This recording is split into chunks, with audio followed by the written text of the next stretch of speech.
आप भारी संख्या में, मेरे ख्याल से 4 बजे का समय था, 9:30 के करीब हो रही है, जोश, उत्साह, उमंग और आशीर्वाद दे रहे हैं मुझे ओसियां के नए कारवां को बदलने के लिए, नई दास्तान के लिए। बीच में नहीं, अच्छा भाषण नहीं ले दौड़ दो। मैं धीरे धीरे वो 1 2 3 5 हो गया डालू, अभी से ब्रेक एक बार। मैंने जब ओसियां के अंदर 2018 के अंदर कांग्रेस के उम्मीदवार के रूप में पर्चा भरा था, एक ऐतिहासिक सभा कांग्रेस की उम्मीदवार की वहां हुई थी और उस सभा में मारवाड़ और ओसियां के अंदर यह बात साबित कर दी थी कि हमने अपनी बेटी को पलकों पर उठाकर यह संदेश दिया है कि ओसियां आने वाले चुनाव की बागडोर के अंदर हम ओसियां का आने वाले 5 साल की बागडोर हम अपनी बेटी को सौंपने जा रहे हैं। मैंने उस सभा में आपसे कहा था कि मैं ओसिया की जनता को वादा करती, अगर आपका विश्वास, आपका मत, आपका आशीर्वाद अगर मुझे मिला, 15वीं विधानसभा की सीढ़ियां चढ़ने का मौका मिला, तो मैं ओसिया की जनता को वादा करती हूं कि आपको भ्रष्टाचार मुक्त शासन दूंगी। अगर मैं ओसिया के प्रतिनिधित्व की आवाज बनकर राजस्थान की 15वीं विधानसभा में गई, तो मैं आपको वादा करती हूं कि मैं ओसिया में गुंडा राज नहीं पनपने दूंगी। मैंने वादा किया था, मुझे याद नहीं है, मैं चल के जा रही थी एसडीएम ऑफिस, आप में से कोई पत्रकार हो, क्या आप किन मुद्दों पे आएंगे? मैंने कहा था कि मैं भेड़ हलायती परियोजना लेकर आऊंगी, मैं कन्या महाविद्यालय सैटेलाइट हॉस्पिटल लेकर आऊंगी और मैं आने वाले ओसिया के में विकास की दूरी तय करने के लिए रचनात्मक काम करूंगी। आज आपके बीच 5 साल का लेखा जोखा रखने आई और मुझे विश्वास है और खुशी है कि इस 5 साल के लेखा जोखे में मैं आपके हर वादे पे खरी उतरी। मैंने ओसिया की जनता को इन 5 सालों के अंदर भ्रष्टाचार में शासन दिया। इन 5 सालों के अंदर मैंने ओसिया के कार्यकर्ताओं की, ओसिया के मतदाताओं के मान सम्मान को बनाए रखा। मैंने इस 5 साल के कार्यकाल के अंदर ओसिया के वोट की टंकार को बजाय रखा। मैंने 5 साल के इस कार्यकाल के अंदर किसान की, गरीब की, मजदूर की, पिछड़े वर्ग की, आम व्यक्ति की गाड़ी कमाई लुटने नहीं दी।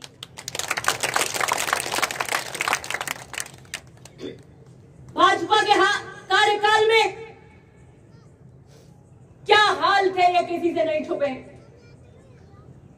क्या बंदरबाट बची हुई थी, थाने नीलाम हो रहे थे, न्याय की दृष्टि से कोई न्याय नहीं था थानों में, तहसील नीलाम हो रही थी, बिजली घर में दलाली का बोलबाला था। मैंने आकर तहसील की नीलामी, थानों की नीलामी, बिजली घर की दलाली, सब पे अंकुश लगाने का काम किया। पहले आपकी ढोलकियां जल जाती थी, बिजली घर जाते थे, आपको सबको पता है ढोलकियां कैसे आती थी, कैसे काम कराते थे, कैसे आती थी, कैसे आती थी। मैंने और गांधी जी का जूत नहीं लगने दिया, आपकी जेब नहीं काटने दी मैंने किसी को। आपकी खरीद पसीने की कमाई पे डाका किसी को। अगर 5 साल के कार्यकाल के अंदर काम हुआ तो न्याय की परिधि पे हुआ।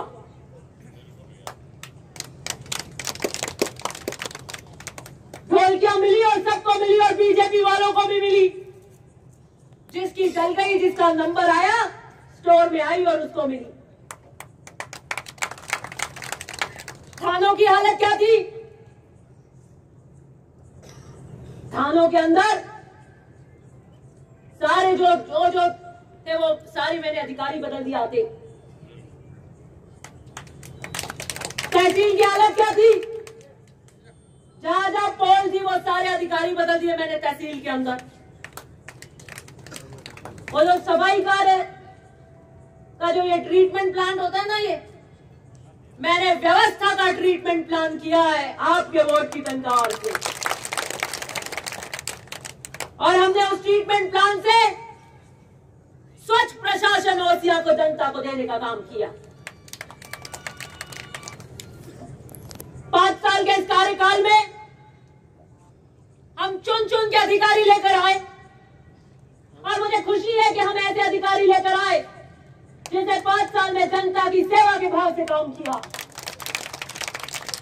दलाली और लूट की बंदरगाह नहीं बचाई और उनको चिंता रही कि बिजली की ट्रिपिंग आई है तो उसको कैसे सुचारू किया जाए।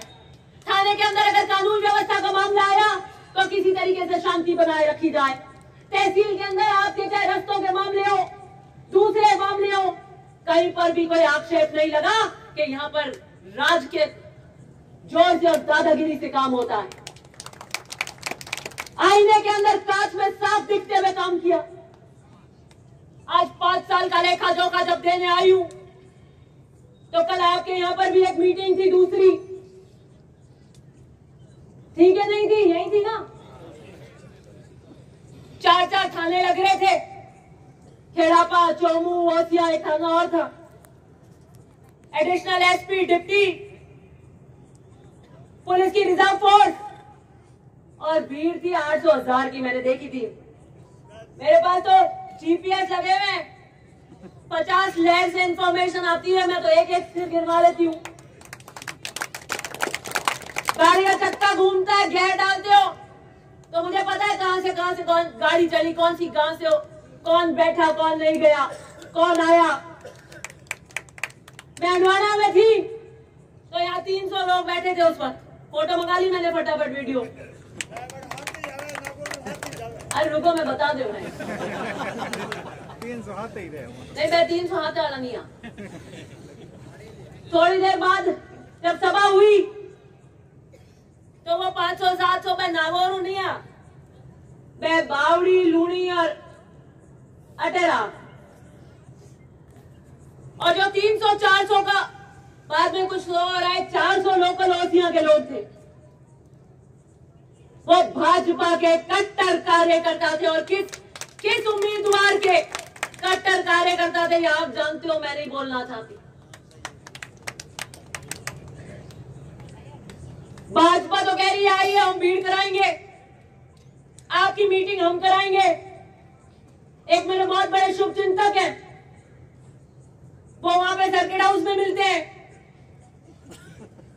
भामाशाह है वो। सर जिस दिन आरएलपी की रैली ओसिया में, उस दिन कांग्रेस के मेरे शुभ चिंतक उनसे मिलते हैं और कहते हैं 1 करोड़ रुपया लगाने को मैं तैयार हूं, कैंडिडेट आरएलपी का उतार देना दुनिया के सामने।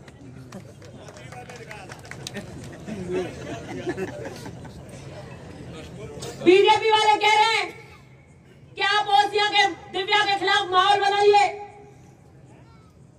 दिव्या के खिलाफ बोलिए, हम आपकी सभाएं कराएंगे, हम आपको लेके घूमेंगे, लेकिन जब चुनाव बन जाए तो बीजेपी के हमारे सामने कैंडिडेट मत उतार। अब किसकी क्या अंडरस्टैंडिंग होएगी ये मेरे को पता नहीं। कह रहे थे कि आरएलपी किसानों की पार्टी है और आज तक 52 से लेकर आज तक 75 साल में किसी ने कुछ नहीं किया किसानों ने के लिए। ये पहले आए जिन्होंने किसानों के लिए खून पसीना बहाया है। आपको कहा आपने वोट दे दिए कई जगह, 11 बीजेपी, वो 11 में ओम सिंह जी भी है, 11 कांग्रेस, 1 आरएलपी हो गया। और आरएलपी का वोट खेतासर के कोर्ट में बिक गया। ये तो सबको पता है। ओम सिंह जी तो कांग्रेस में खड़े रहे, कांग्रेस के 11 वोट खड़े रहे, 11 के 11 आए।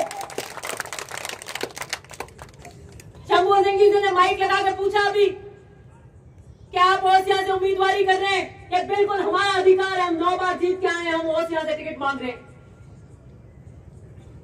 तो उनसे पूछा कि आरएलपी ने आपकी मदद की? तो वो दावा झूल के नहीं की। कैसे नहीं की? वोट किया, सारी दुनिया जानती है। उनको लगा कि हमारी जो ये पीछे पीछे हाथ पकड़ने की खेल की जुगलबंदी है, ये कम से कम मैं तो नहीं बोलूं।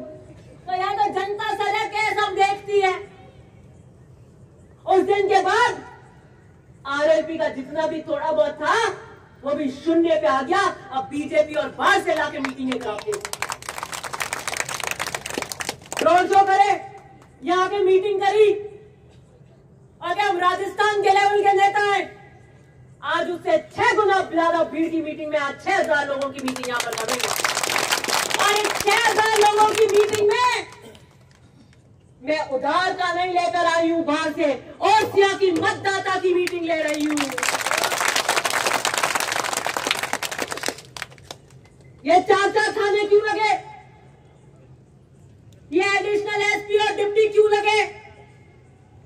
इसलिए लगे कि जब बहन बेटियों पे प्रहार करे तो कहीं फाटे नहीं उड़ जाए, पुलिस का जाब्ता लगाकर फिर प्रहार करेंगे। आज की इस मीटिंग में एक भी पुलिसकर्मी नहीं है। मैंने कल मना कर दिया,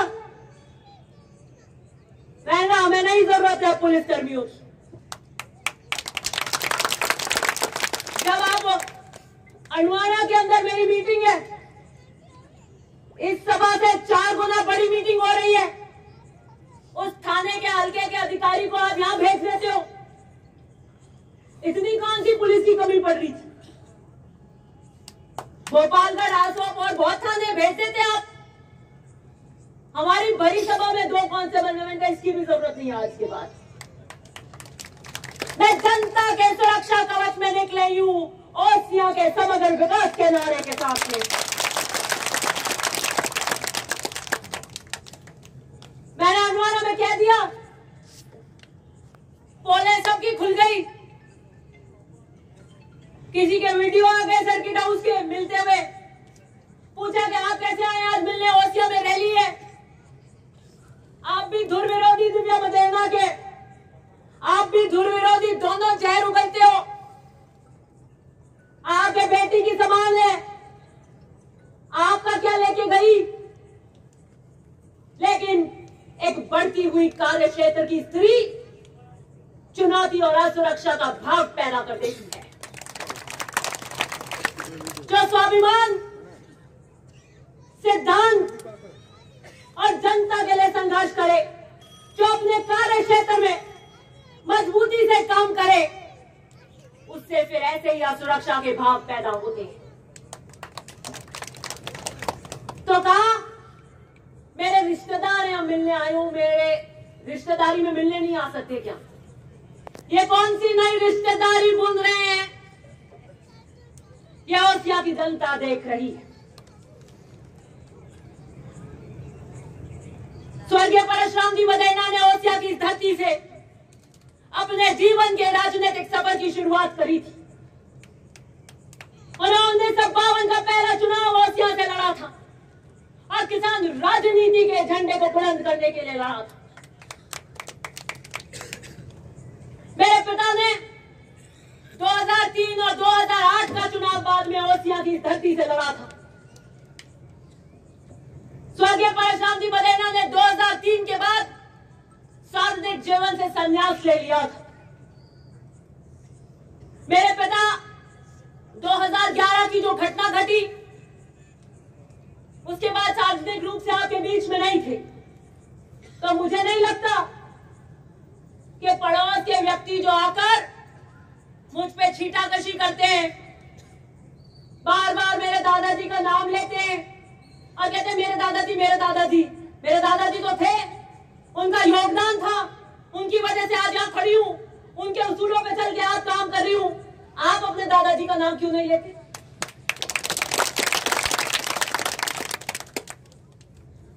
मेरे दादाजी के आपसे क्या बैर थे?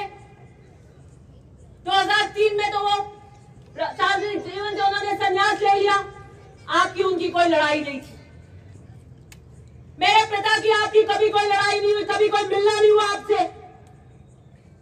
एक बेटी की सुरक्षा, एक स्त्री की चुनौती न काबिले बर्दाश्त है, तब मुझ पे प्रहार करते हैं, मेरे माध्यम से प्रहार करते हैं।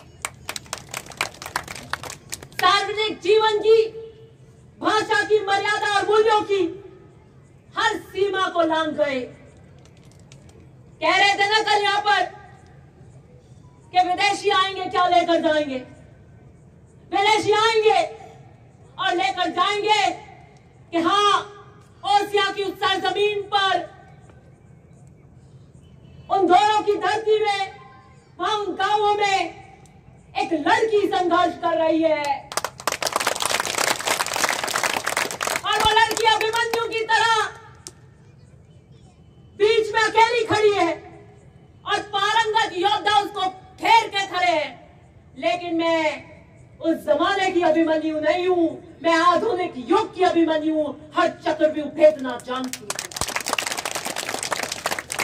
विदेशी आएंगे, यहां से संस्कृति लेकर जाएंगे, यहां से बेटियां भी लड़ सकती हैं राजनीतिक लड़ाइयां, इस बात को विदेश में लेकर जाएंगे। यहां से मूल्यों की राजनीति लेकर जाएंगे,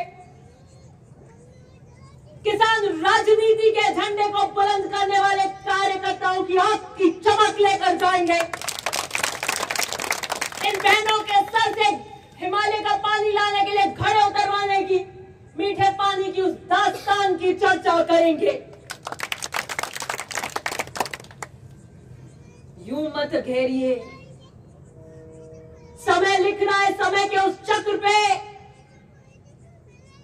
आपका अपराध और गुनाह लिखा जा रहा है। कालखंड, समय के कालखंड पे, कर्म के चक्र में आपकी भाषा वाणी के एक बेटी के प्रहार अंकित हो रहे हैं। मुझे खुशी है और आत्मविश्वास है कि जब चौतरफा चुनौती मिलती हो तो मान लेना आप सही काम कर रहे हो। अगर मैं शतुर्मुर्ग की तरह घाटी नीचे करके कुछ नहीं करती तो मेरे ना कोई शत्रु होते, न मेरे कोई अपने होते जो आशीर्वाद देने आते। मेरे पिता ने मुझसे कहा कि दिव्या, संघर्ष पथ पर जब काम करने के लिए निकलोगी तो अनेकों गलतियां होंगी, और जो काम करने के लिए संघर्ष पथ पर निकलता है, जो काम करता है, उसी से गलतियां होती है। तुम अपने इन्हीं अनुभवों से सीख कर आगे निकलोगी। मुझे खुशी है कि आपके 5 साल के इस कार्यकाल के अंदर मुझे कई बार कड़काई रखनी पड़ी, मुझे आपको कड़क जवाब भी देने पड़े, नहीं होने वाले काम को मुझे कहना पड़ा कि नहीं होगा। आपने कहा नहीं कराना पड़ेगा, मैंने कहा नहीं हो सकता, लेकिन मैंने आपको झूठे झांसे और मीठी गोलियां नहीं दी, और जो काम होने लायक थे उनके लिए मैंने आपको गोते नहीं खाने दिए। मैंने फोन पे कहा आपका ये काम मैं करूंगी, आपके गांव के लिए काम करूंगी। इस एक काम जो मैंने आपको बता देती हूँ फोन पे, उस काम के लिए दोबारा गोते मत खाना। कई बार शुरू में आते थे, मैंने कहा ये तो मैंने आपको बता दिया, हो रहा हो जाएगा, मैं जानी हूं, मैं ओचो सा याद दिला दे। मैंने कहा यूं ही भूलो पड़ जाए माने, और मैं कहीं का राजनीति कर। हमारे यहाँ शिक्षा का स्तर कम हो सकता है, झुंझुनू और सीकर वहां पे टीचर, वहां से नर्सेज, वहां से आर्मी में, वहां पे शिक्षा जो लिटरेसी रेट है वो बहुत ज्यादा है, लेकिन मारवाड़ में जो राजनीतिक चेतना है उसको नाप नहीं सकते। और मारवाड़ में सबसे बड़ी राजनीतिक चेतना सबसे ज्यादा अगर कहीं है तो ओसियां गोपालगढ़ में है। आपने शिक्षा नहीं ली होगी, लेकिन आप खेती करते हो। बारिश कितनी हुई, कैसे नहीं हुई, आप खेती देख लेते हो कि दाने कैसे होंगे, कैसे नहीं होंगे। अब की बात आप ही खेती रखते हो घाटे लेकर, कब भाव आएगा, कब देनी है, कितने में देनी है, कितनी बोरियां है। एक आंगली पे एक भी बोरी मिस नहीं होती आपसे, कहीं चूक नहीं होती, सारी गणित आती है आपको, क्योंकि आप किसान वर्ग से हैं, मूलतः खेती पे आश्रित हैं। और मैं आप लोगों की सेवा की खेती करती हूं। कोई कह रहे थे कि जोर जोर से बोलते हैं, भौंकते हैं, आचार संहिता लग जाएगी फिर देखेंगे। आ जाइए, लग जाएगी आचार संहिता 4 दिन में। 18 में भी लगी थी, 13 में भी लगी थी। ये 16वां चुनाव लड़ने जा रहे हैं 52 से लेकर अभी तक। मुझे नहीं पता उनके परिवार ने कितने चुनाव लड़े। 15 चुनाव में से 12 चुनाव जीते हैं, 12 चुनाव, और 52 से लगाकर आज तक कांग्रेस के सिंबल पर लगातार चुनाव लड़ रहे हैं। ये ऐसे ही नहीं आता है, ये विश्वास और पसीने और आपके बीच में संघर्ष करके कमाए हुए विश्वास से आता। ओम सिंह जी से पूछो कि एक बार सरपंच का कार्यकाल होता है तो दूसरी बार कितनी मुश्किल आती है। और ज्यादा बड़ा कस्बा है, इनको तो ज्यादा पसीने आते हैं छोटे गांव से। तो एमएलए का चुनाव बार बार लड़ना और पीढ़ी दर लड़ना किसे कहते हैं? यह विश्वास से कमाया है हमने। मैं ओसिया की जनता को यह कहना चाहती हूं कि 5 साल के इस कार्यकाल में आपको मैंने झटके नहीं आने दिए, चेहरे पे सलाह नहीं पड़ने दी, आपकी टेंशन मैंने ली। आपने एक बार फोन कर दिया, उसके बाद अधिकारी मंत्री किसकी रगड़ाई करनी है वो मेरी जिम्मेदारी थी। अब 1.5 महीने के लिए आप कमर कस लीजिए। हिंदुस्तान की नजरें इस चुनाव पर। मैंने ओसिया की इस सीट को पहली बार विधायक बनकर आई, पहली बार, लेकिन मैंने इस ओसिया की सीट को हिंदुस्तान की राजनीति में चमका के हॉट सीट बना दिया। हिंदुस्तान के पत्रकार, बड़े दल के राजनीतिज्ञ, सबकी नजरें ओसिया पे रहती है टकाटक हमेशा। कि ओसिया का चुनाव दिलचस्प होगा, बशर्ते दिलचस्प होगा, क्योंकि हमारे कार्यकर्ता संघर्ष करके यहां से निकलेंगे। ये किसान राजनीति के नारे और झंडे का चुनाव होगा, इसलिए बशर्ते दिलचस्प होगा। और चुनाव और रण योद्धा आत्मविश्वास के बल पे लड़ते हैं। जंग आत्मविश्वास से जीती जाती है, और आने वाला वक्त ओसिया में हमारा और आपका है, ये लिख कर लेंगे।